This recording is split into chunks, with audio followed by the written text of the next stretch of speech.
Hello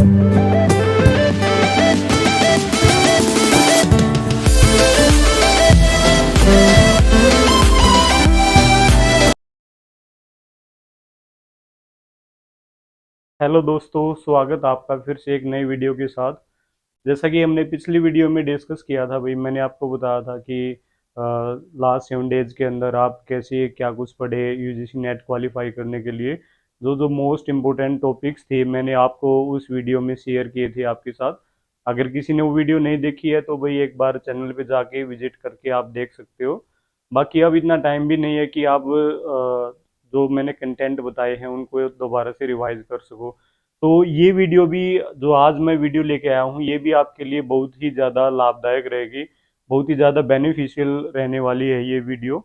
क्योंकि इस video के साथ इस वीडियो के अंदर हम उन्हीं टॉपिक्स को कवर करेंगे, उन्हीं क्वेश्चंस को एक बार रिवाइज करेंगे जो कि मोस्ट एक्सपेक्टेड क्वेश्चंस हैं यूजीसी नेट के लिए।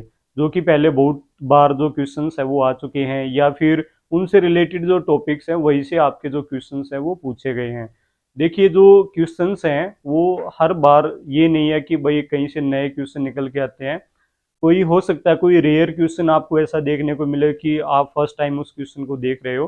अदरवाइज जो मोस्टली जो क्वेश्चंस होते हैं वो आपके प्रीवियस ईयर्स क्वेश्चंस ही होते हैं, जिसमें भाई हो सकता है कोई क्वेश्चन पहले 2013 में पूछा गया हो और फिर उसको 15 में पूछ लिया जाए, फिर 19 में पूछ लिया जाए, और हो सकता है आपकी बार फिर से उस क्वेश्चन को पूछ लिया जाए। तो ऐसे ही कुछ इंपॉर्टेंट क्वेश्चंस हैं जो कि बार बार रिपीट होते रहते हैं आपके एग्जाम में। आप पीछे उठा के भी देख सकते हो जो भी प्रीवियस ईयर क्वेश्चंस हैं।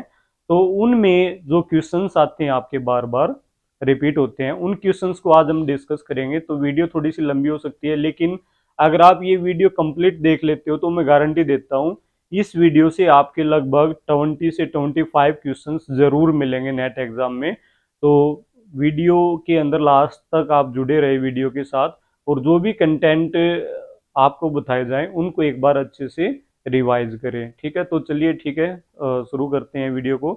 तो भाई जैसा कि टाइटल लिखा हुआ है मैंने, मोस्ट एक्सपेक्टेड क्वेश्चंस। ठीक है, ये जो मोस्ट एक्सपेक्टेड क्वेश्चंस है ये किसके लिए हैं? UGC net. और सिर्फ यूजीसी नेट ही नहीं, ये क्वेश्चंस जो है भाई आपके एचपीएससी के अंदर, आपके एस्टेट के अंदर, और जो है आपके जो यूपीएससी का जो एग्जाम होता है, या फिर अदर स्टेट्स का जो पीसीएस का एग्जाम्स होता है, या पीजीटी एग्जाम जो होता है, तो उनके अंदर भी ये क्वेश्चंस आपके रिपीट होते रहते हैं। ठीक है, तो चलिए स्टार्ट करते हैं। सबसे पहले तो देखो, बेसिक जो क्वेश्चंस है, कई बार आ चुका है ये क्वेश्चंस भी कि who is the father of geography. यहाँ पर बहुत सारे जो बच्चे हैं वो गलती करते हैं। तो इसमें जो राइट आंसर हो जाएगा वो क्या हो जाएगा? हिकेटियस। ठीक है, या जैसे कि who is the father of geography, या फिर हु इज द, हिंदी में पूछा जाएगा कि भूगोल के पिता कौन है, तो आंसर क्या हो जाएगा? हिकेटियस। इसके बाद एक क्वेश्चन और आता है कि भाई जो सबसे फर्स्ट टाइम ज्योग्राफी वर्ड का यूज किया था वो किसके द्वारा किया गया था, तो उसका आंसर क्या हो जाएगा?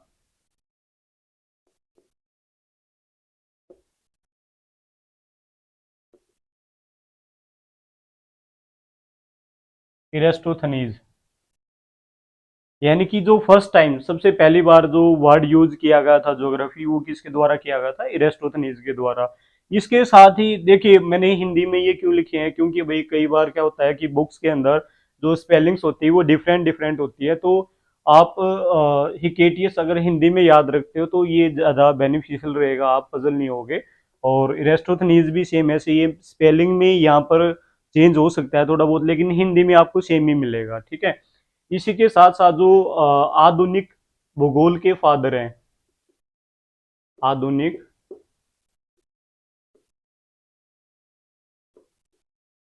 भूगोल के पिता या फादर, या फिर ऐसे अगर इंग्लिश में बात करें तो जो who is the father of modern geography. ठीक है, तो उसका क्वेश्चन क्या हो जाएगा? इसमें एक और चीज ऐड हो जाती है यहाँ पर, मानव, यानी कि आधुनिक मानव भूगोल के पिता। तो यहाँ पर इसका आंसर क्या हो जाएगा? रेटजेल।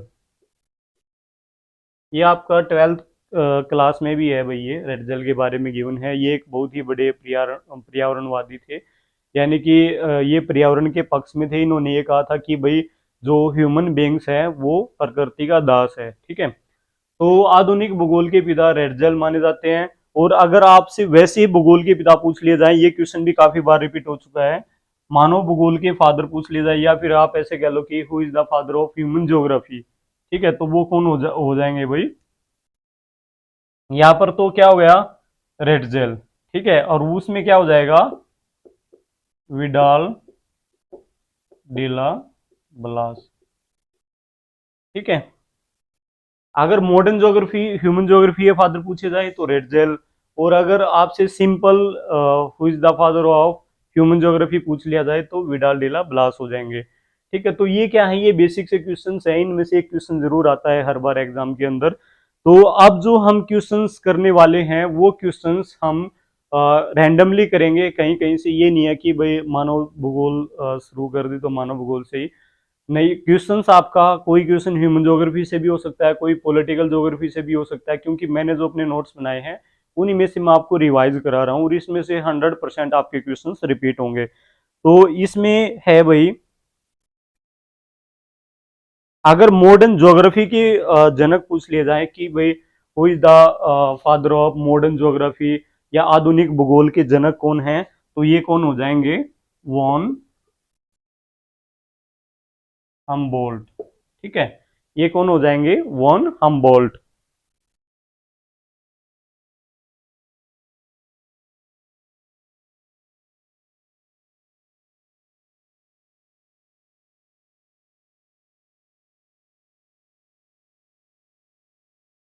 इसके बाद है एक क्वेश्चन कई बार रिपीट हो चुका है भाई, ये भी कि जो आराम की कुर्सी वाला भूगोलवेता, आर्म चेयर ज्योग्राफर किसको कहा जाता है, तो ये कौन हो जाएंगे भाई, Ritter.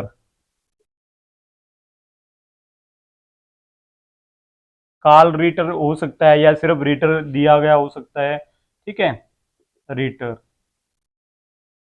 Who is the geographer of arm chair, यानी कि आराम की कुर्सी का भूगोलवेता किसे कहा जाता है, तो इसका आंसर हो जाएगा कार्ल रीटर। इसके बाद है एक बुक है बहुत ही फेमस है, एंथ्रोपोजोग्राफी। ठीक है, बुक्स आपकी जरूर आती हैं, 2 या 3 बुक जरूर पूछी जाती हैं, ह्यूमन ज्योग्राफी से ही पूछी जाती हैं, और स्पीसीज वगैरह जो आपकी बायो ज्योग्राफी उससे ही पूछी जाती हैं। और ये वाली बुक भी बहुत बार पूछी जा चुकी है, एंथ्रोपोजोग्राफी जो बुक है वो किसके द्वारा लिखी गई, तो इसका आंसर क्या हो जाएगा, रेटजेल हो जाएगा। रेटजेल ने अपनी ये बुक लिखी थी, एंथ्रोपोजोग्राफी। इसके बाद है एक बहुत ही इंपॉर्टेंट क्वेश्चन है कि रुको और जाओ सिद्धांत। ठीक है, नियो डिटर्मिनिज्म, या आप कह सकते हो नव निश्चयवाद। ठीक है, नियो डिटर्मिनिज्म या फिर नव निश्चयवाद, ये जो वर्ड दिया था या कॉन्सेप्ट दिया था, इसको स्टॉप एंड गो कॉन्सेप्ट भी कहा जाता है, स्टॉप एंड गो कॉन्सेप्ट। ये जो कॉन्सेप्ट दिया था ये किसने दिया था भाई, टेलर ने, ग्रिफिथ टेलर ने। कई जगह पे ग्रिफिन टेलर भी हो सकता है, या फिर ग्रिफिथ टेलर भी हो सकता है। इसके बाद अगर हम बात करें तो एक क्वेश्चन और है आपका, ओडिसी एवं इलियड की रचना किसने की थी। ये दो ग्रंथ कह सकते हो आप एक तरह से, दो बुक थी, ओडिसी और इलियड। तो इसकी जो रचना की थी वो किसने की थी, होमर ने, होमर। ठीक है, और जो होमर थी ये एक यूनानी विद्वान थे, तो इन्होंने बुक लिखी थी कौन सी, ओडिसी एवं इलियड। किसने लिखी थी भाई, होमर ने लिखी थी, और ये कहां से थे, यूनान से। तो साथ ही साथ आप भाई स्क्रीनशॉट लेते रहिएगा, क्योंकि बहुत इंपॉर्टेंट क्वेश्चन है, या फिर बाद में भी काम आएंगे ये आपके, या फिर दोबारा से आप वीडियो से वॉच कर सकते हो।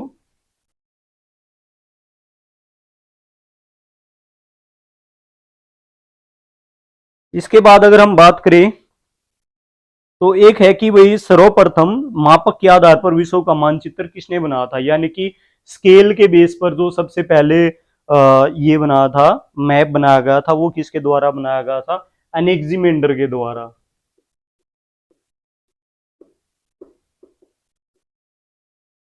सबसे पहले जो मैप बनाया गया था स्केल के बेस पर, वो एनेक्सीमेंडर के द्वारा बनाया गया था।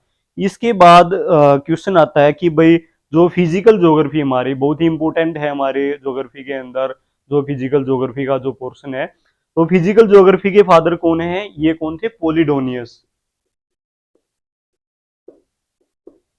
देखिए जल्दी जल्दी मैं इसलिए करा रहा हूं ताकि हम कम समय के अंदर ज्यादा से ज्यादा क्वेश्चंस को कवर कर सकें। इसके बाद है कि भाई जो कल्चरल ज्योग्राफी है यानी कि सांस्कृतिक भूगोल का जनक किसे कहा जाता है, तो ये कौन थे, कार्लो सावर।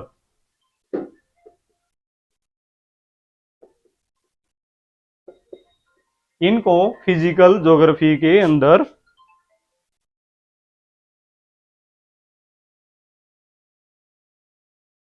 फिजिकल सॉरी जो कल्चरल ज्योग्राफी है उसमें काफी ज्यादा इनका कंट्रीब्यूशन रहा है। क्या नाम इनका, कार्लो सावर। ठीक है, तो इनको सांस्कृतिक भूगोल का पिता भी कहा जाता है या जनक भी कहा जाता है। इसके बाद है भूगणितीय भूगोल। ठीक है, भूगणितीय भूगोल के जो संस्थापक थे वो कौन थे, एक नाम तो ये हो गया एनेक्सीमेंडर, और इनके साथ थे थेल्स। इन्होंने कैलकुलेशन वगैरह यूज की थी ज्योग्राफी के अंदर। और विश्व ग्लोब का निर्माता, यानी कि सबसे पहले जो ग्लोब बनाया गया था, पूरे वर्ल्ड का जो ग्लोब बनाया गया था, वो किसने बनाया था, मार्टिन बेहम ने।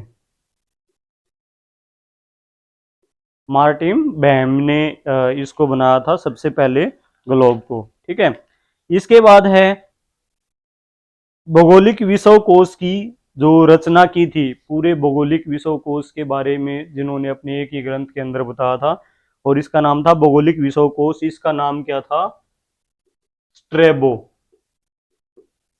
क्या नाम था इनका, स्ट्रेबो। इसके बाद क्वेश्चन है भाई, जो रीजनल ज्योग्राफी है, ठीक है, रीजनल ज्योग्राफी के बारे में सबसे पहले किसने अध्ययन किया था, या सबसे ज्यादा जो योगदान माना जाता है वो किसका माना जाता है, हार्बर्टसन। ठीक है, रीजनल ज्योग्राफी में सबसे ज्यादा योगदान रहा है। इसके बाद मॉडल जो संकल्पना ऐड हुई थी ज्योग्राफी के अंदर, मॉडल संकल्पना को लेके आए थे, कॉन्सेप्ट को लेकर आए थे, मॉडल कॉन्सेप्ट को, तो वो कौन थे, पीटर हैगेट। ये कौन थे भाई, पीटर हैगेट। पीटर हैगेट ने क्या किया था, ये अपनी मतलब सब्जेक्ट के अंदर मॉडल्स को लेकर आए थे, जो हम आज के दिन डिफरेंट डिफरेंट मॉडल्स के बारे में पढ़ते हैं, तो इन्होंने इसको लागू किया था।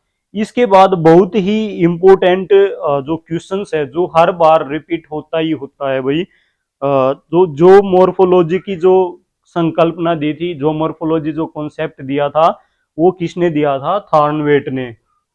किसने दिया था, थॉर्नवेट ने। ठीक है, जो मोर्फोलॉजी कॉन्सेप्ट दिया था इन्होंने। और एक क्वेश्चन जो कि हर बार देखने को मिलता है, ये है कि एक कॉन्सेप्ट आएगा कि भू आकृति संबंधी चक्रीय पद्धति की अवधारणा किसने दी, जो साइक्लिक जो मेथड बताया था जिन्होंने, ये कौन थे, जेम्स हटन। ये कौन थे भाई, जेम्स हटन। इन्होंने ये कहा था कि भाई ना तो आदि का पता है और ना ही अंत का पता है। इन्होंने साइकिलिंग मेथड बताया था ज्योग्राफी के अंदर। और इनकी जो ये स्टेटमेंट है कि ना आदि का पता है ना अंत का पता है, ये बहुत ही बार पेपर में पूछी जा चुकी है, कई बार आ चुकी है। और इसी के साथ साथ एक बात और भी कही थी इन्होंने, कि जो वर्तमान है ये भूत की कुंजी है, यानी कि वर्तमान में जो भी हमारे सामने जो रॉक्स वगैरह है, जिनकी हम स्टडी करके ये पता लगाते हैं कि भाई हमारे पास्ट में क्या रहा है, तो इस बेस पे इन्होंने ये कहा था कि जो वर्तमान है ये भूत की कुंजी है, यानी कि वर्तमान में हम स्टडी करके फिजिकल फीचर्स की, और जो हमारा पास्ट रह चुका है उसके बारे में हम पता लगा सकते हैं। तो इन्होंने दो बात कही थी, न तो आदि का पता है और न ही अंत का पता है, और दूसरा जो वर्तमान है वो भूत की कुंजी है। इसके बाद एक रूपता सिद्धांत दिया था इन्होंने, एक रूपता का सिद्धांत दिया था, एक रूपतावाद। और ये जो सिद्धांत दिया था ये कब दिया था, 1785 में। ये तो बहुत ही रेयर पूछी जाएगी आपसे सन या टाइम पीरियड कह सकते हो, ये बहुत ही रेयर पूछा जाता है कि भाई किस टाइम पीरियड में दिया। लेकिन ये मोस्ट इंपोर्टेंट है, एक रूपता का सिद्धांत किसके द्वारा दिया गया, तो इसका आंसर क्या हो जाएगा, जेम्स हटन। और न आदि का पता है न अंत का पता है, इसका आंसर क्या हो जाएगा, जेम्स हटन।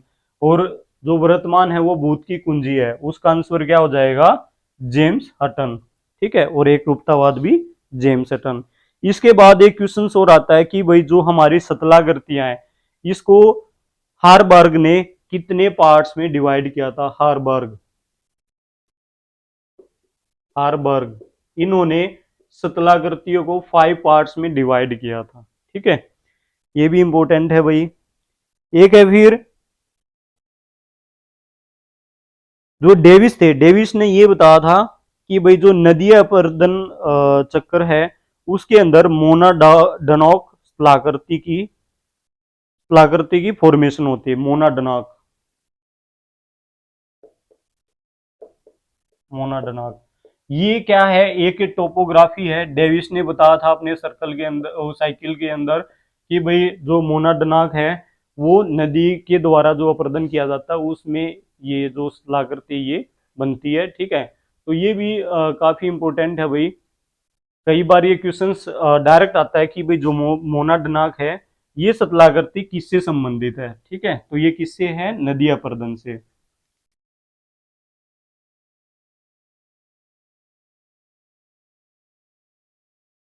तो भाई जेम्स हटन के बारे में तो आपने जरूर पढ़ना है, इससे एक क्वेश्चन जरूर देखने को मिलेगा।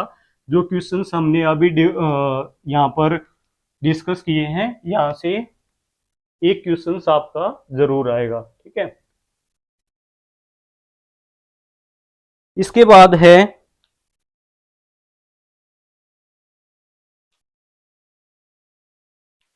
जो हमारी वोल्केनो होती है, जैसे हमने पढ़ा ना कि फिजिकल जो ये है फोर्स, जो फिजिकल फोर्स हैं, यानी कि जो एंडोजेनिक फोर्सेस कौन से हैं, जो हमारे सरफेस के ऊपर वर्क करते हैं, तो और एक है एक्सोजेनिक, सॉरी इंडोजेनिक अंदर वाले, और एक्सोजेनिक जो सरफेस के ऊपर वर्क करते हैं, और इंडोजेनिक जो हमारे इंटीरियर पार्ट में एक्टिव रहते हैं। ठीक है, तो जो ज्वालामुखी है ये क्या है कि इंडोजेनिक फोर्सेस है, और इसके जो रिजल्ट है वो सरफेस के ऊपर देखने को मिलते हैं। तो यहाँ से भी एक क्वेश्चन आता है, इसकी जो इंटरनल जो ये है टोपोग्राफी, उनमें से क्वेश्चन पूछा जाता है। तो इसमें क्या हो जाएगा, एक तो बैथोलिथ, लेकोलिथ, फैकोलिथ और लेपोलिथ, सील और डाइक, ये कौन सी हैं, जो कि अंदर बनने वाली सतलाकृतियां हैं। इसके बाद जो बाहर बनने वाली जो स्थलाकृतियां हैं वो कौन सी हो जाएंगी, जो स्थलाकृतियां मतलब टोपोग्राफी, ये हो जाएंगी आपकी शंकु और सिंडर कोन जिसको बोलते हैं, और भाई लावा डोम और लावा प्लेट्यू, क्रेटर, कॉल्डेरा। ठीक है, इस टाइप की जो हैं स्थलाकृतियां आपकी ऊपर देखने को मिलती हैं। इसके बाद है जो फोल्ड है, फोल्ड, फोल्ड जो ये है टोपोग्राफी, इसकी टाइप पूछी जाती है। इसमें सबसे पहले जैसे सम्मित, सम्मित में क्या होगा कि जो एक भुजा है वो दूसरे के समानांतर होगी। असममित में क्या होगा कि एक भुजा ऊपर उठी हुई होगी और दूसरी आगे फैली हुई होगी। ठीक है, ये कौन सा है, सम्मित। और ये कौन सा है भाई, असममित। मैं ये आपको क्या क्यों बता रहा हूं भाई, क्योंकि यहाँ से आपका डायरेक्ट क्वेश्चन पूछा जाता है, आकृति देखने को मिलेगी, और उसमें से डायरेक्ट क्वेश्चन ये मिलेगा कि भाई ये किस टाइप का फोल्ड है। ठीक है, फिर है एक नति वलन, एक नति वलन। इसमें क्या होगा कि यूं ऊपर उठा हुआ मिलेगा, दोबारा फिर से ऊपर उठा हुआ मिलेगा, और जो दूसरी जो भुजा है वो भी इसके समानांतर मिलेगी, इसमें एक बार अप फिर डाउन ऐसे। फिर है आदिवलन, जो आदि वलन है इसमें क्या होता है कि जो भुजाएं हैं दोनों एक ही डायरेक्शन में झुकी हुई होती हैं। ठीक है, इसको क्या कहेंगे,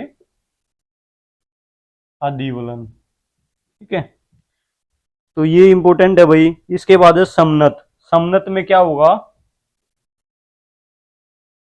जैसे सांप होता है ऐसे कई सारे जो फोल्ड हैं इसके अंदर देखने को मिलेंगे। ठीक है, इसके बाद है भाई दो तीन डेफिनेशन बताता हूं मैं आपको जो फॉल्ट से संबंधित हैं, वहां से भी क्वेश्चन पूछ लिया जाता है। कि एक हीव होता है, हीव किसको कहते हैं? जब जो भ्रंश है वो झुका हुआ हो तो जो पार्श्विक विस्थापन होता है उसको क्या कहेंगे? हीव कहेंगे। ठीक है, और भ्रंश रेखा जो सरफेस के ऊपर जो फॉल्ट के जो सिंबल्स होते हैं उनको क्या कहते हैं? भ्रंश रेखा कहते हैं या फॉल्ट लाइन कहते हैं। इसके बाद कुछ आपके ये हैं सिद्धांत हैं।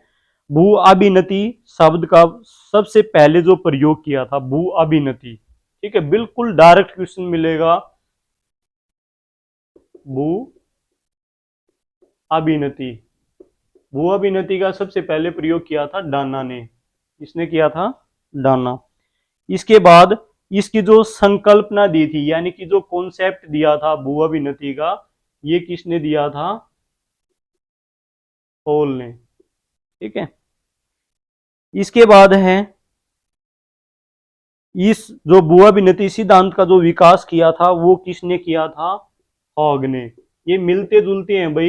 इन्हें तो जो फर्स्ट हैं भू अभिनति, जो संकल्पना दी थी वो डाना ने दी थी, और फिर सॉरी शब्द का प्रयोग डाना ने दिया था, भू अभिनति कॉन्सेप्ट हॉल ने दिया था, और जो विकास किया था भू अभिनति का वो हॉग के द्वारा किया गया था। इसके बाद जहां से एक क्वेश्चन आपका 100% आएगा, बिल्कुल एक क्वेश्चंस आपका 100% आएगा, जो मैं अभी बताने वाला हूं आपको। प्रीवियस ईयर्स क्वेश्चंस जो हैं उनके अंदर भी एक क्वेश्चंस जरूर देखने को मिलेगा। आप कोई भी पेपर उठा के देख लो, चाहे उनमें से किसी न किसी पेपर के अंदर एक क्वेश्चंस जरूर मिलेगा। तो इसमें क्या है, एक तो है, इनको ध्यान से देखना भाई, पेडिप्लेनेशन, पेडिप्लेनेशन, और एक वर्ड है आपका पैनप्लेनेशन, पैनप्लेनेशन। ठीक है, और तीसरा है आपका पैन फैन, पैन फैन। ठीक है, और जो चौथा है वो है सवाना अपर्दन चक्कर। चौथा कौन सा है? सवाना अपर्दन चक्कर। तो इनमें से जो है ये क्या है, सारे के सारे साइकिल्स हैं, और इनमें से एक क्वेश्चन जरूर पूछा जाता है कि जो पेडिप्लेनेशन है ये किसके द्वारा दिया गया था? पेनिप्लेनेशन जो है ये किसने बताया था इसके बारे में? पैन फैन के बारे में किसने बताया था? और सवाना अपर्दन चक्कर के बारे में किसने बताया था? और इसके साथ साथ एक और भी आता है आपका डाल पतन सिद्धांत। इनमें से एक जरूर आएगा, एक सिद्धांत जरूर पूछा जाएगा, सीधा सीधा क्वेश्चन होगा। ये क्वेश्चंस आपके ऐसे भी हो सकते हैं कि मैच करने आ जाए वहां पर। एक साइड में ये सारे दे दिए जाएंगे, दूसरी साइड में जो जिन्होंने इनमें कंट्रीब्यूशन किया, ये सिद्धांत दिए, उनके नाम दिए हुए मिलेंगे। तो आपको मैच करने होंगे, या फिर जो है डायरेक्ट क्वेश्चन पूछ लिया जाएगा, पेडिप्लेनेशन से कौन संबंधित है, पेनिप्लेनेशन से कौन संबंधित है। तो जो पेडिप्लेनेशन है, पेडिप्लेनेशन है वही एलसी किंग, पेडिप्लेनेशन एलसी किंग। इसके बाद है पेनप्लेनेशन, पेनप्लेनेशन जो है ये क्रीक के द्वारा दिया गया था। पेडिप्लेनेशन एलसी किंग, पेनप्लेनेशन क्रीक। और इसके बाद है सवाना प्रदन चक्कर। सवाना प्रदन चक्कर जो है ये दिया गया था पुग एवं थॉमस के द्वारा। जो सवाना प्रदन चक्कर है पुग एवं थॉमस के द्वारा दिया गया था। और जो पेन फैन है ये दिया गया था भाई ए सी लोसन के द्वारा, ए सी लोसन के द्वारा। इन चारों में से एक क्वेश्चन आपका जरूर आएगा। तो इन्होंने जो ये दे रखे हैं सिद्धांत, इनको आपने जरूर करने हैं। एक बार अच्छे से रिवाइज करके जाना है इनको। इनमें मैच ऑफ द फॉलोइंग भी आ सकता है, या फिर डायरेक्ट भी क्वेश्चन पूछा जा सकता है। पेडिप्लेनेशन दिया था आपका एलसी किंग ने, पेनप्लेनेशन दिया था क्रीक ने, पेन फैन दिया था ए सी लोसन ने, स्वाना अपर्दन चक्कर यानी कि जो स्टेपेज ये है इरोजन साइकिल, ये पुगन थॉमस ने दिया था। और ढाल पतन सिद्धांत जो है ये किसके द्वारा दिया गया था? WM डेविस के द्वारा, मॉरिस डेविस के द्वारा ये सिद्धांत दिया गया था, ढाल पतन सिद्धांत। ठीक है, तो भाई ये बहुत ही इंपॉर्टेंट है। आप चाहो तो एक बार स्क्रीनशॉट ले लीजिए इनका, यहाँ से क्वेश्चन जरूर आएगा आपका, 100% आएगा।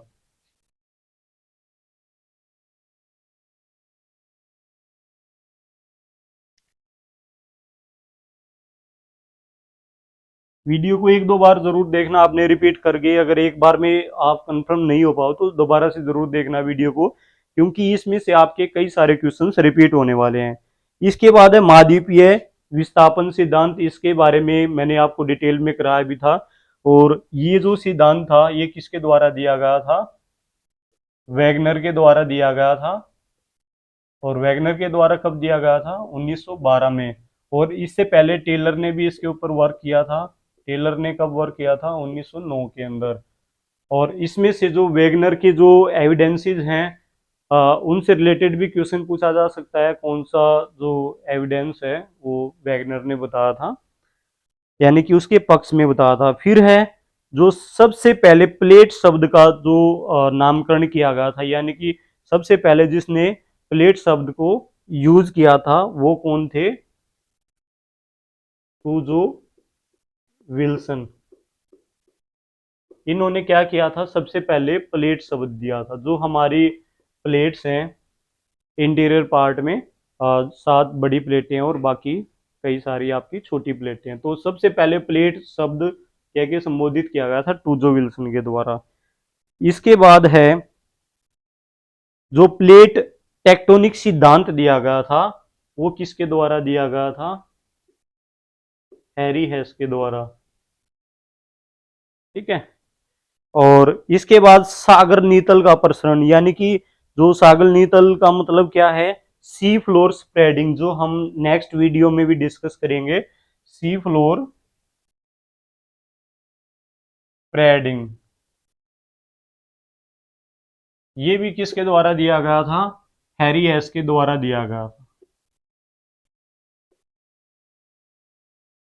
1960 में। इसके बाद है भाई जो पर्वत निर्माण से संबंधित जो ये दिया गया था, सिद्धांत दिया गया था, वो दिया गया था पर्वत निर्माण संबंधित, ये दिया गया था कोबर के द्वारा। और कब कोबर ने कब दिया था इसको? 1925। और जो कोबर थे इन्होंने क्या कहा था? जो भूसन्नति हैं, भूसन्नतियों को पर्वतों का पालना कहा। जो कोबर थे, कोबर ने पर्वत निर्माण सिद्धांत दिया और ये 1925 में दिया था कोबर ने। और भूसन्नतियों को पर्वतों का पालना भी इन्होंने कहा था। ये स्टेटमेंट कई बार आ चुकी है कि किसके द्वारा भूसन्नतियों को पर्वतों का पालना कहा गया, तो ये किसने कहा था? कोबर ने कहा था। इसके बाद है जो ये क्वेश्चंस भी आपका कई बार आ चुका है, तापीय संकुचन सिद्धांत। तापीय संकुचन सिद्धांत, यानी कि टेम्परेचर से जो श्रिंक होती हैं रॉक्स, उनके बारे में बताया गया था। और ये किसके द्वारा बताया गया था? जेफरीज। किसके द्वारा? जेफरीज के द्वारा। ठीक है, ये भी याद रखना आपने। और महाद्वीपीय फिसलन सिद्धांत भी दिया गया था एक।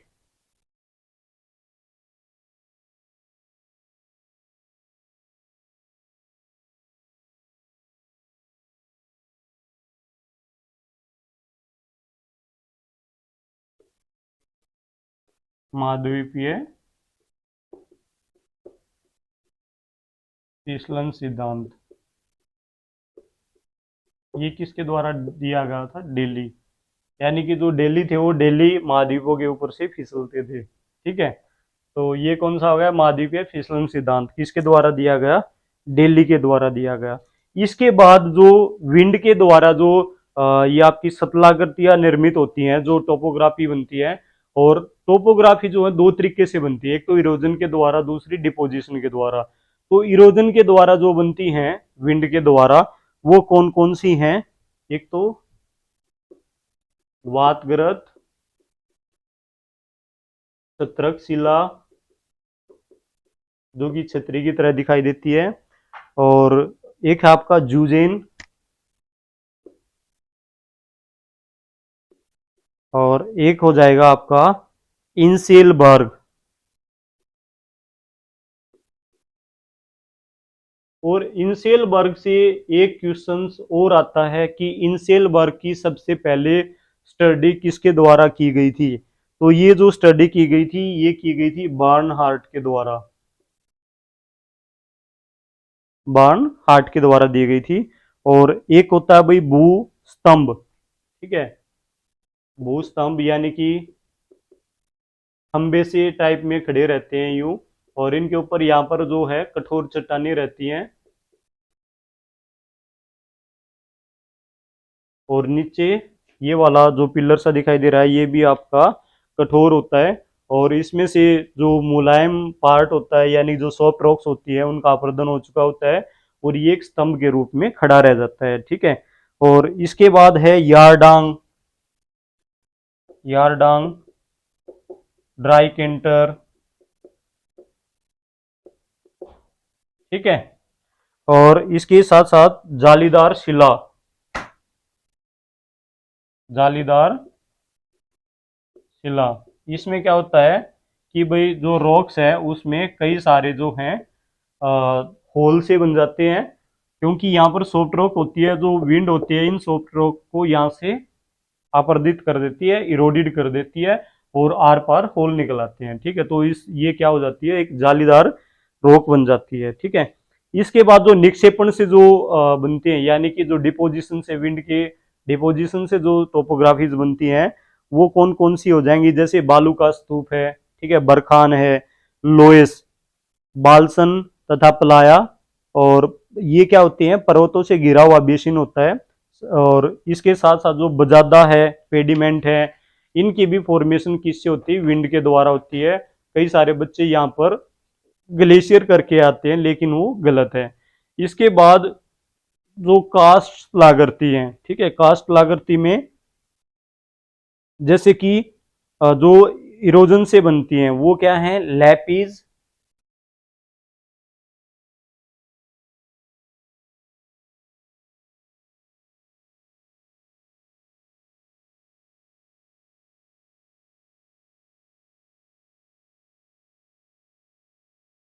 इसमें क्या है भाई? लैपीज, और लैपीज के साथ साथ गोलरंदर, विलरंदर, ठीक है, अजीब अजीब सी नाम है भाई ये। डोलाइन, युवाला, पोलजे, पोनार, ठीक है, ये क्या है? सारे की सारे और गुफाएं, ठीक है। और एक है यहां से ब्लाइंड वैली, ये मोस्ट इंपोर्टेंट है। ब्लाइंड वैली ये किस किस ला करती है? ये किसकी है भाई? कास्ट ला करती है, ठीक है। और नेचुरल जो पुल बनते हैं वो भी इसी से बनते हैं, और कास्ट विंडो ये भी इसी के द्वारा बनती है। और ये क्या है? जो अंडरग्राउंड जो वाटर होता है हमारा, उसकी इरोजन करने से जो स्थलाकृतियां बनती है, इनको कास्ट स्थलाकृति भी कहते हैं। इसके बाद है डिपोजिशन। डिपोजिशन के द्वारा जो हमारी ये लैंड टोपोग्राफी बनती है, उसमें कौन कौन सी है?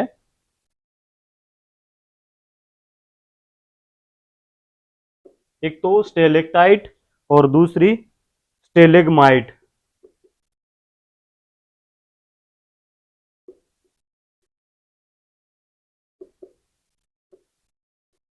स्टेलेक्टाइट और स्टेलेगमाइट, ठीक है। और एक जो केव्स पिलर्स बनते हैं, वो भी इसी के द्वारा बनते हैं। ड्रिप स्टोन बनते हैं, ठीक है। यहाँ से जो क्वेश्चन पूछा जाता है वो स्टेलेक्टाइट और स्टेलेगमाइट से पूछा जाता है कि ये किसकी टोपोग्राफी है, ठीक है। तो इनको याद रखना आपने। इसके बाद जो ग्लेशियर्स के द्वारा बनती हैं, हैंगिंग वैली, कई बार पूछा जा चुका है क्वेश्चन में, हैंगिंग वैली किसके द्वारा बनती है, ग्लेशियर्स के द्वारा। और इसके साथ साथ सार्क, हिमग्वार, टॉन, कोल, हॉर्न या गिरीश रंग, ठीक है। और भेड़पीठ, भेड़पीठ बहुत ही इंपॉर्टेंट है भाई, कई बार पूछा जा चुका है ये क्वेश्चन में। भेड़पीठ जो है वो ग्लेशियर से बनती है।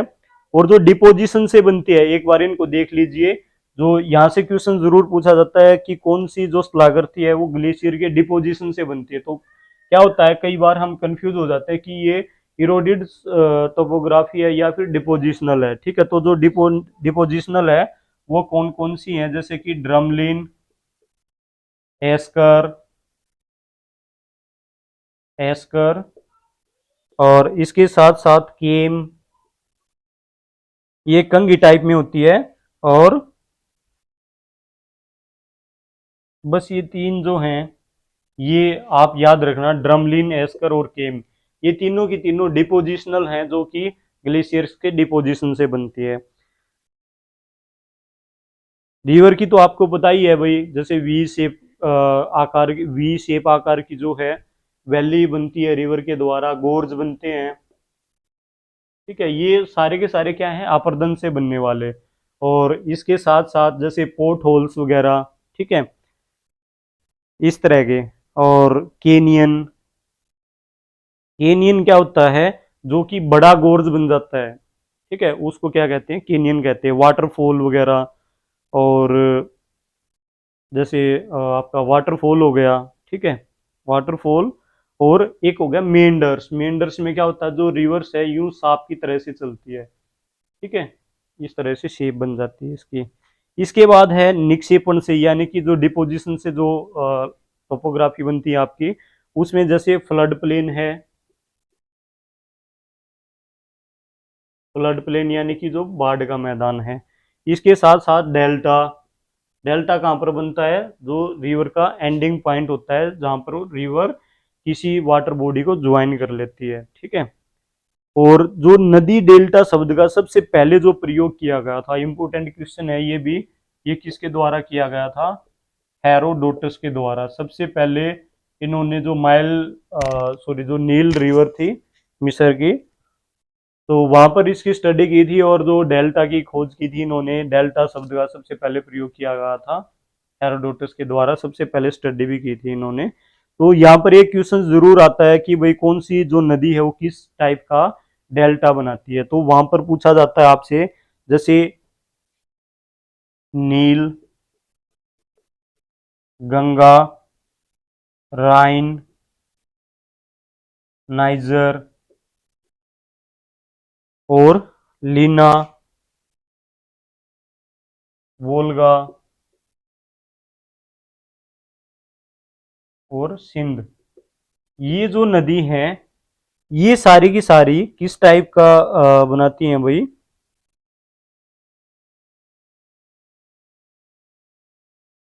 चाप के आकार का, ठीक है, चाप आकार या धनुष के आकार का।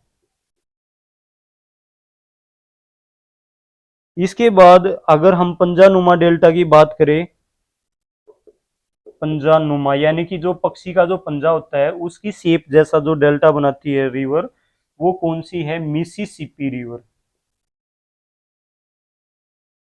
मिसिसिपी रिवर, ठीक है।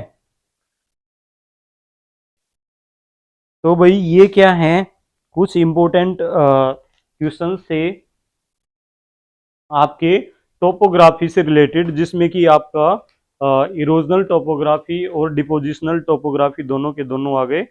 और इसके बाद जैसे और कुछ और मेन क्वेश्चंस हैं, जैसे कि है भाई यूनिवर्सल ज्योग्राफी पुस्तक किसने लिखी, ठीक है। तो यूनिवर्सल जो ज्योग्राफी बुक थी, ये भी इम्पोर्टेंट है, ये बक्कल के द्वारा लिखी गई थी। जो भी क्वेश्चंस मैं आपको बता रहा हूँ एक बार जरूर अच्छे से देख लेना, एक दो बार इनको जरूर रिवाइज करके जाना पेपर के अंदर। ज्योग्राफिया जर्नलिस्ट, ज्योग्राफिया जर्नलिस्ट ये किसने लिखी थी, वेरेनियस ने लिखी थी।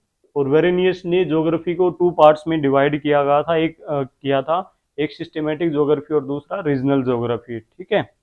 और लगभग 1789 में इन्होंने ये किया था डिवाइड। और इसके बाद है आर्द कुंडे नामक पुस्तक किसने लिखी? बहुत ही इंपॉर्टेंट बुक है आर्द कुंडे। ये कई बार आ चुकी है भाई, ये बुक बहुत बार रिपीट होती है। ठीक है, ये किसने लिखी थी? कार्ल रिटर ने।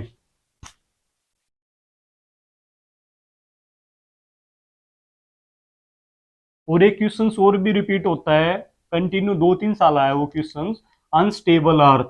ठीक है, तो वो जो बुक थी वो किसने लिखी थी? स्टीयर्स ने, अनस्टेबल अर्थ।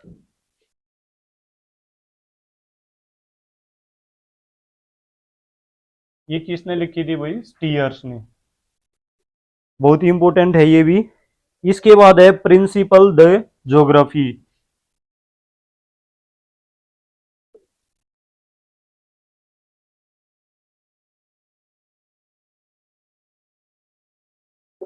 ये जो बुक लिखी थी ज्योग्राफी ह्यूमन,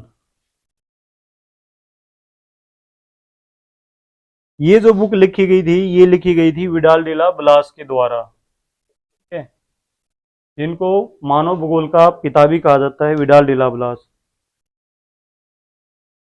इसके बाद है भाई व्यवहारवाद किसने प्रतिपादित किया था? तो ये गेस्टाल संप्रदाय ने किया था। और एक क्वेश्चन और है, कल्याण परक विचारधारा के जो समर्थक थे वो कौन कौन से थे? DM स्मिथ और डेविड हार्वे। ठीक है, इनको याद रखना आपने। और प्रत्यक्षवाद के जो समर्थक थे वो कौन से थे? बेरी, बुंगे और हार्वे। ठीक है, और इसी के साथ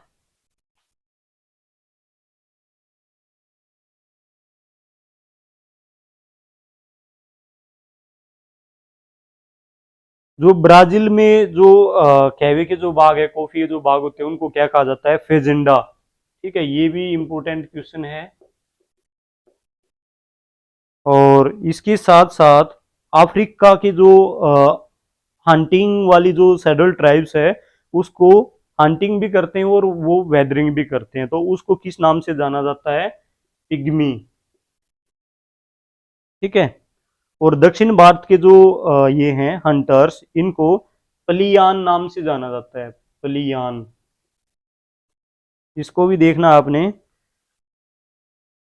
और ऑस्ट्रेलिया के अंदर पिंटूपी, ऑस्ट्रेलिया के अंदर पिंटूपी। ठीक है, और वर्ल्ड में सबसे बड़ा जो कॉपर का जो प्रोडक्शन करने वाला जो कंट्री है वो कौन सा है? चिली है। ठीक है, पर्यावरणवाद के जो सबसे प्रबल समर्थक थे वो कौन थे? एलन सैंपल और हंटिंगटन। और जो एलन सैंपल थी वो कौन थी भाई? रेड जेल की शिष्य थी। ठीक है, और कालाहारी के जो आखेटक हैं उनको कहा जाता है सान। कालाहारी डेजर्ट है आपका अफ्रीका के अंदर, इनको सान बोला जाता है। वहां पर जो ये शिकार करने वाले और वेदरिंग करने वाले जो लोग रहते हैं। ठीक है, इसके बाद है भाई जो जेट धाराएं हैं।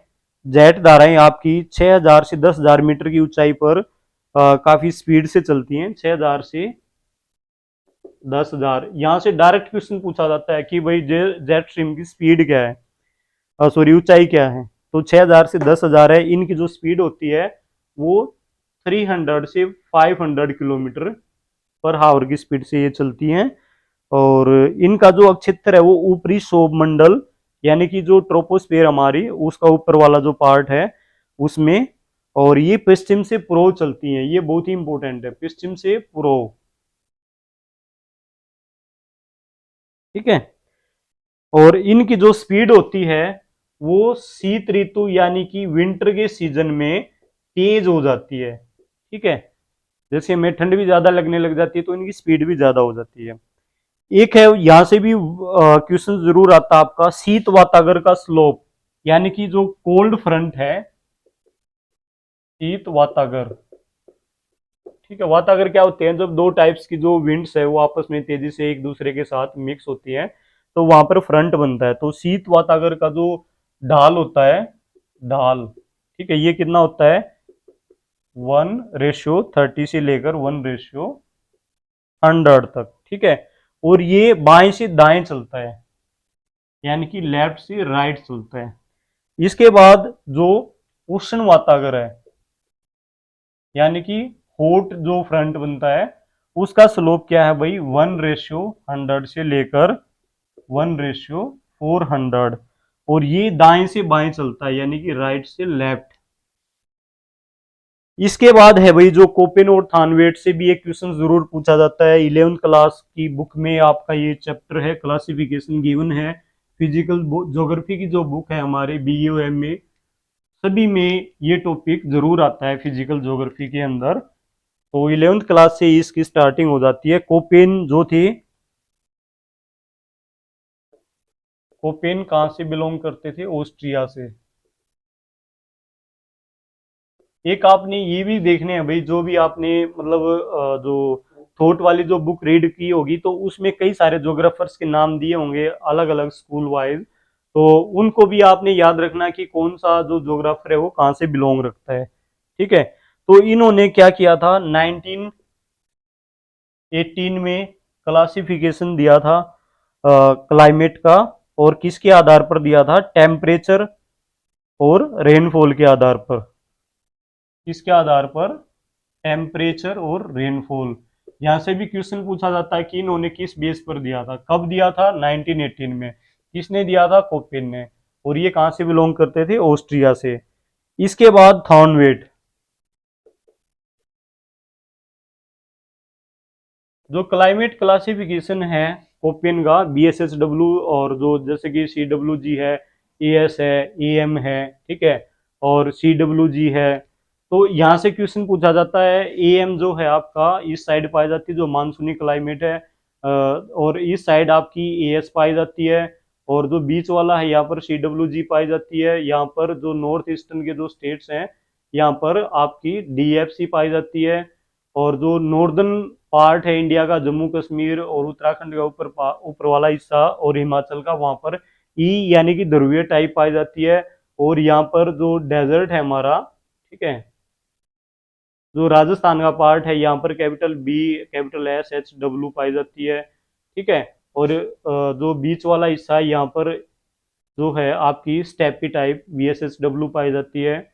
यहाँ पर AM पाई जाएगी, यहाँ पर ASWG, यहाँ से ही क्वेश्चन आ जाएगा आपका। ठीक है, या फिर यहाँ से पूछा जाता है इन दोनों में से एक, AM और AS के बारे में। तो जो थॉर्नवेट थे, थॉर्नवेट ने 1931 में 1931 में दिया था, और इसके बाद इन्होंने 1948 में भी दिया था अपना एक क्लासिफिकेशन। तो इन्होंने जो मेन बेस बनाया था, एक तो टेम्परेचर ही हो गया, एक रेनफॉल हो गया, और इसके साथ साथ ह्यूमिडिटी एंड वेजिटेशन। ठीक है, तो इनको बेस बना के इसने अपनी थ्योरीज दी थी। तो इनको भी याद रखना है भाई, यहां से भी आपका जो क्वेश्चन है वो जरूर आएगा। ठीक है, और एक क्वेश्चन इन्वायरमेंट से रिलेटेड, जो ओजोन परत है इसको हार्म पहुंचाने वाली जो गैसेज है वो कौन सी है, CFC यानी कि क्लोरोफ्लोरोकार्बन। और इसके जो मेन जो सोर्स है वो क्या है, रेफ्रिजरेशन, रेफ्रिजरेशन और AC वगैरह, और रेजिन, और नरम प्लास्टिक जो होती है वो। ठीक है, और हेलोन्स गैसें, ये क्या है, हमारी जो ओजोन लेयर है, ओजोन को O3 से भी जाना जाता है, और ये स्ट्रेटोस्फीयर से ऊपर पाई जाती है 50 किलोमीटर पर। ठीक है, तो वहां से ये आ जाएगा भाई। एक है अवतलन सिद्धांत, अवतलन सिद्धांत। ये जो अवतरण सिद्धांत दिया था, ये दिया गया था भाई किसके द्वारा, डार्विन के द्वारा। और डार्विन के द्वारा कब दिया गया था, 1857 में, जब क्रांति हुई थी इंडिया के अंदर, 1857 में। इसके साथ साथ स्थिर स्थल सिद्धांत, स्थिर स्थल सिद्धांत, स्थिर स्थल सिद्धांत जो है ये किसके द्वारा दिया गया था, मरे अगासिस गार्डियर, वो कई सारे थे इसमें भाई, मरे अगासिस और गार्डियर, ये तीन याद रख लेना भाई, यहीं से एक जरूर पूछ लिया जाएगा आपसे। और इसके बाद है जो फिसलन सिद्धांत है वो आपको बताई दिया। ज्वार भाटा के जो सिद्धांत थे, एक संतुलन सिद्धांत, संतुलन सिद्धांत किसने दिया था?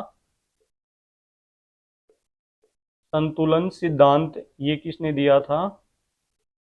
आइजैक न्यूटन ने। और इसके बाद गतिक सिद्धांत, यहां से क्वेश्चन जरूर आएगा और ये आपकी मैच करने आएंगे। गतिक सिद्धांत लाप्लास के द्वारा। और इसके बाद परगामी तरंग सिद्धांत, परगामी तरंग सिद्धांत, ये सारे के सारे वेव से जुड़े हुए सिद्धांत हैं। ये किसके द्वारा दिया गया था? हेल तथा जीवी एरी के द्वारा। हेल तथा जीवी एरी। एक है नेर सिद्धांत। नेर सिद्धांत जो था ये भी जीवी एरी के द्वारा दिया गया था।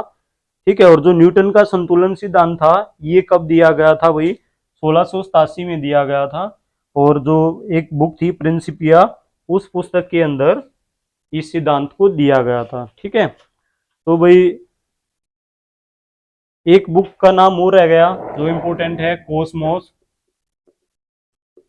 कोसमोस जो बुक थी ये किसने लिखी थी? हमबोल्ट ने। कोसमोस बुक लिखी थी हमबोल्ट ने। आर्धकुंडे लिखी थी रीटर ने। कोरोलॉजी, यहां से भी क्वेश्चन आता है। कोरोलॉजी, कोरोलॉजी बुक किसने लिखी थी? रिस्टोफेन ने।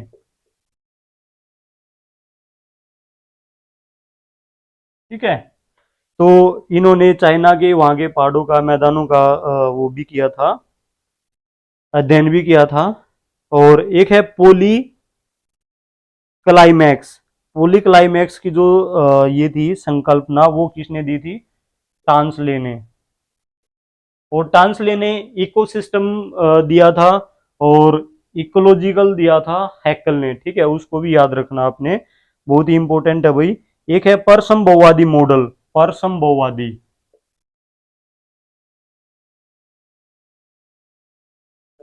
ये जो मॉडल था ये दिया गया था हफ के द्वारा। ठीक है। तो भाई एक मार्क जेफरसन ने सबसे पहले प्रधान नगरों का अध्ययन किया था, या इनका नियम प्रतिपादित किया था। प्रधान नगर,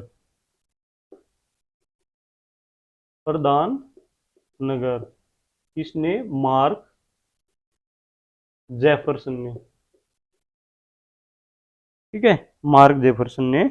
और कोटी आकार नियम जो दिया था ये भी बहुत ही इंपॉर्टेंट है, सीधा क्वेश्चन पूछा जाता है। कोटी आकार नियम ये दिया गया था जिफ के द्वारा। ठीक है। और एक और क्वेश्चन जो बहुत ही ज्यादा बार पूछा गया है, ट्रांसपोर्ट ज्योग्राफी से क्वेश्चन आता है, K3, K4, K7। तो इनको जो था केंद्र स्थल सिद्धांत दिया था, जो कि वाल्टर क्रिस्टालर ने। केंद्र स्थल सिद्धांत, केंद्र स्थल सिद्धांत ये किसने दिया था भाई? क्रिस्टालर ने दिया था। और क्रिस्टालर ने क्या बताया था? ये तीन चीजें बताई थी, K3, K4 और K7। K3 तो इन्होंने बताया था बाजार के लिए, बाजार सिद्धांत। K4 दिया था यातायात यानी कि ट्रांसपोर्ट। और K7 दिया था इसने प्रशासनिक सिद्धांत।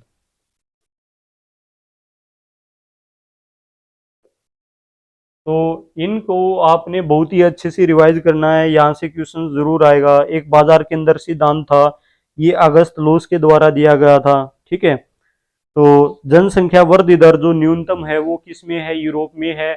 और सबसे ज्यादा आपकी अफ्रीका में है। और सबसे ज्यादा अगर पॉपुलेशन डेंसिटी बात की जाए तो एशिया के अंदर है। ठीक है। तो इस टाइप के जो क्वेश्चंस है वो आपसे पूछे जाएंगे। और इंडिया के कॉन्टेक्स्ट में भी क्वेश्चन पूछे जाएंगे कि सबसे कम जो ये आपका जनसंख्या घनत्व है वो अरुणाचल प्रदेश के अंदर है, सबसे ज्यादा जो है वो आपका बिहार के अंदर है। अगर यूटी की बात करें, यूनियन टेरिटरी, तो दिल्ली के अंदर सबसे ज्यादा जो पॉपुलेशन डेंसिटी है वो पाई जाती है। और सेक्स रेशियो की बात करें तो केरला के अंदर सबसे ज्यादा है। कम की बात करें तो हरियाणा के अंदर सबसे ज्यादा है। ठीक है। तो भाई इस टाइप से जो क्वेश्चंस हैं वो आपके पूछे जाएंगे, उनको भी देख लेना एक बार। हरियाणा, सॉरी, इसके कंटेक्स्ट में, इंडिया के कंटेक्स्ट में एक बार सेंसस को जरूर रिवाइज करना आपने। और जो प्रैक्टिकल का जो सीधा सीधा क्वेश्चन पूछा जाएगा आपसे, स्केल से रिलेटेड क्वेश्चन हो सकता है, आप जितना बड़ा नंबर लोगे, जैसे कि 1:5000 ले लिया आपने, तो मैप का साइज उतना ही बड़ा हो जाएगा। अगर मान लो 50,000 ले लेते हो, 1:50,000, ठीक है, तो उसमें जो मैप का साइज है वो छोटा हो जाएगा, ठीक है। तो वहां से भी डायरेक्ट क्वेश्चन पूछा जाता है कि उसके ऊपर क्या इफेक्ट पड़ेगा। और कई सारे जो हैं आपके जीआईएस से भी क्वेश्चंस आएंगे, ठीक है। तो ये जो क्वेश्चंस आपको कराए हैं, इनको आपने बहुत ही अच्छे से एक दो बार जरूर रिवाइज करना है। यहाँ से कई सारे क्वेश्चंस आपको देखने को मिलेंगे, पहले वीडियो देखना और एग्जाम देने के बाद वीडियो देखना, ठीक है। तो बहुत सारे क्वेश्चंस मिलेंगे। और जैसे ही आपका ये नेट का एग्जाम हो जाएगा तो उसका सोल्यूशन भी लेके आएंगे, जैसे ही मेरे पास पेपर अवेलेबल होगा। और उसके साथ साथ जो नेक्स्ट जो आपका यूजीसी नेट का एग्जाम होना है, उसके लिए हम एक बैच शुरू करेंगे। जो फीस रहेगी बिल्कुल नाम मात्र रहेगी, पेड कोर्स शुरू करेंगे, ताकि आप भी सीरियस होके पढ़ें। और उसमें आपको हर दिन जो है, मतलब डेली आपको एक वीडियो जरूर मिलेगी, एक टॉपिक जरूर कराया जाएगा। और जल्दी आपका सिलेबस भी फिनिश करा दिया जाएगा। उसमें जो भी मेन मेन जो आपकी ये हैं टॉपिक्स हैं, वो अभी मैं करा चुका हूँ 4-5 टॉपिक, और आगे भी कंटिन्यू चलते रहेंगे। तो wish you all the best for your exam and do your best, ठीक है। और वीडियो को लाइक शेयर जरूर करना, ताकि भाई हो सकता है कोई जो अफोर्ड नहीं कर पाते कोचिंग फीस को, तो वो जो हैं वो बच्चे इसका प्रॉफिट ले सके, ठीक है। ज़्यादा से ज़्यादा शेयर करना वीडियो को। और अगर वीडियो अच्छी लगी हो तो भाई मेरी मेहनत के लिए एक लाइक भी ज़रूर करना, और चैनल को सब्सक्राइब करना। मिलते हैं नेक्स्ट वीडियो में जल्दी ही। और again wish you all the best for your exam. Thank you.